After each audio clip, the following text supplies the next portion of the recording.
नमस्कार, पालघर टाइम्समध्ये आपल्या सर्वांचं स्वागत आहे. वन विभागाच्या कारभाराविरोधात कुणबी सेना आक्रमक, आंदोलनाचा इशारा. जव्हार वन विभागातील उपवन संरक्षक अधिकारी यांच्या कथित मनमानी व भ्रष्ट कारभारामुळे आदिवासी व शेतकरी अडचणीत सापडल्याचा आरोप करत कुणबी सेनेनं आंदोलनाचा इशारा दिला आहे.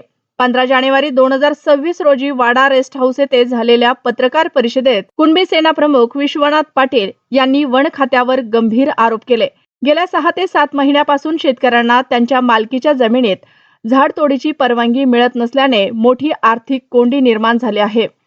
परवानगी मागण्यासाठी गेलेल्या शेतकऱ्यांना अपमानास्पद वागणूक दिली जात असल्याचा आरोपही करण्यात आला आहे. दुसरीकडे खावडा, रिलायन्स, अदानी सारख्या मोठ्या कंपन्यांकडून जव्हार, वाडा व मोखाडा तालुक्यात मोठ्या प्रमाणावर वृक्षतोड व उत्खनन सुरू असून स्थानिक आदिवासींच्या जमिनीवर कोणतीही पूर्वसूचना न देता काम केले जात असल्याचे पाटील यांनी सांगितले. शेतकऱ्यांसाठी वेगळा कायदा आणि भांडवलदारांसाठी वेगळा कायदा लागू आहे का, असा सवाल त्यांनी उपस्थित केला. या प्रकरणी 9 जानेवारी 2026 रोजी पालघर जिल्ह्याचे पालकमंत्री गणेश नाईक, वन खात्याचे वरिष्ठ अधिकारी व जिल्हाधिकारी यांच्याकडे लेखी तक्रार देण्यात आली आहे. मात्र अद्याप कोणतीही ठोस कारवाई झालेली नाही. जर लवकरात लवकर चौकशी करून संबंधित अधिकाऱ्याची बदली करण्यात आली नाही व शेतकऱ्यांना तात्काळ परवानग्या देण्यात आल्या नाहीत तर जव्हार उपसंरक्षण कार्यालयावर बेमुदत घेराव घालण्यात येईल, असा इशारा कुणबी सेनेनं दिला आहे. संघटनेने या प्रकरणाची उच्चस्तरीय व SIT चौकशी करण्याची ठाम मागणी केली आहे.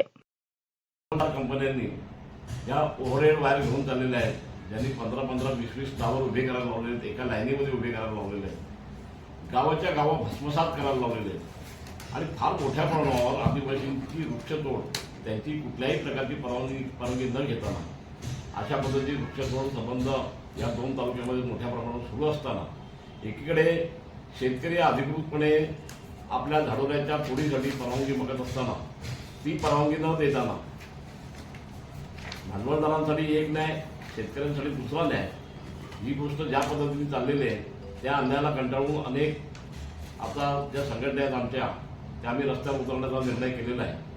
भ्रष्टाचार बेलगाम चालू आहे, त्याच्यात कोणाचाही अंकुश नाही. या संबंध विषयामध्ये ह्या विभागाचे जे CCF आहेत, जे वनसंरक्षक मराठीतून त्याला आपण म्हणतो, 5 जिल्ह्याचे ते प्रमुख आहेत, ठाण्यामध्ये बसतात, त्यांची आम्ही एक शेतकऱ्याचा शिष्टमंडळ घेऊन आम्ही 9 तारखेला भेट घेतली आणि 9 तारखेला भेटल्यानंतर ह्या गंभीर प्रकाराबाबत आम्ही एक लेखी तक्रार त्यांच्याकडे दिलेली आहे. या तक्रारीत प्रामुख्याने जो काही भ्रष्टाचार झालेला आहे वन खात्यामध्ये, त्या वन खात्याच्या भ्रष्टाचाराच्या संबंधामध्ये त्यांचं लक्ष वेधलेलं आहे.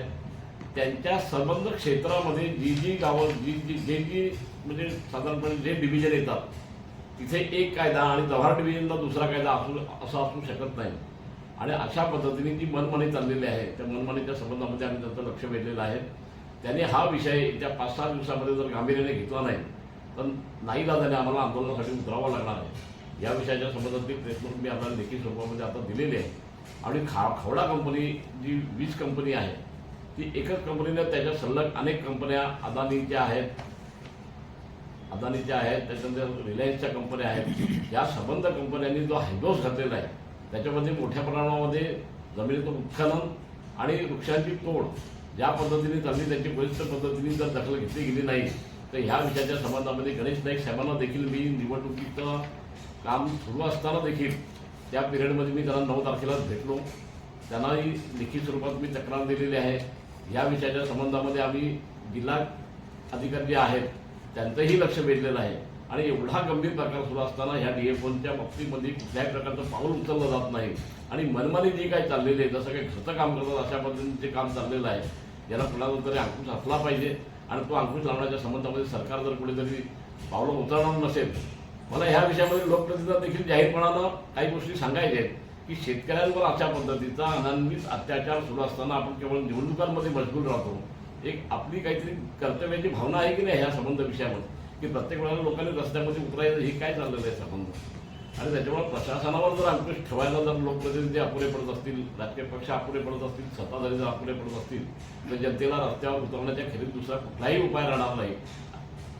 अनेक शेतकऱ्यांच्या माझ्याकडे तक्रारी आलेल्या आहेत आणि ह्या तक्रारी आल्यानंतर त्याची गंभीर दखल एक शेतकऱ्यांसाठी काम करणारी आमची संघटना जी आहे कुणबी सेना आणि आमच्याबरोबर असलेल्या संलग्न दुसऱ्या संघटना आहेत, आदिवासींमध्ये काम करतात, आम्ही सगळ्यांनी एक होऊन ह्या संबंध विषयाचा मुकाबला करण्याचा निर्णय घेतलेला आहे. म्हणजे ज्या पद्धतीचं उत्खनन चाललेलं आहे विविध प्रकल्पांसाठी, त्याच्यामध्ये मुंबईचं चौथं निर्माण, रेल्वे मार्गाची आखणी, त्याचबरोबर बडोदा मार्गाची आखणी आणि समृद्धी मार्गाची आखणी, समृद्धी मार्गाला जोडणारे जे संबंध रस्ते आहेत त्या संबंधातलं समुद्राचे काम चाललेलं आहे.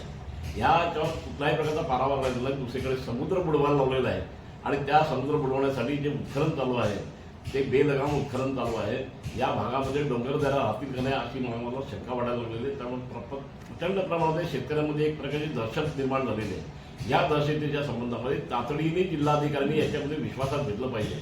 अनेक वेळेला आम्ही सांगितलं की आम्हाला मॅप द्या, कुठल्या पद्धतीचा ह्या ओव्हरहेड वायरमॅनकडून कुठल्या पद्धतीचा मॅप दिला जात नाही, शेतकऱ्याला विश्वासात घेतलं नाही. वेगवेगळ्या पद्धतीच्या गावांमध्ये कुठून लाईन चालली हीच समजायला गोष्ट मार्ग नाही. आणि किमान अशा 10-15 ज्या लाईनी आहेत ह्या एका ओळीने चाललेल्या आहेत आणि किती गावं याच्यामध्ये बाधित होणार आहेत हे आता मी आकडेवारी सांगू शकणार नाही. कारण गेल्या 2 महिन्यांनी प्रयत्न केले, परंतु 2 महिन्यामध्ये आम्हाला कुठल्याही पद्धतीचा ह्या कंपन्यांनी लिखित स्वरूपामध्ये मॅप दिलेला नाही. त्याचबरोबर वन खात्याकडून त्यांना पायघड्या का अंथरल्या जातात याचा अर्थ आम्हाला अजून समजलेला नाही. आणि ह्या संबंध विषयामधून ह्या भागातला शेतकरी, ह्या भागातला आदिवासी मोठ्या प्रमाणावर बाधित झालेला आहे, बाधित होणार आहे. आणि ज्या पद्धतीने आता ही जी वृक्षतोड बंद केलेली आहे लोकांची, त्यात उपजीविकेचा प्रश्न निर्माण झालेला आहे. एकतर ह्या भागातली शेती परवडत नाही. शेती परवडत नसल्यामुळे शेतकरी भयंकर हताश अवस्थेमध्ये गेल्या 20-25 वर्षापासून आहेत.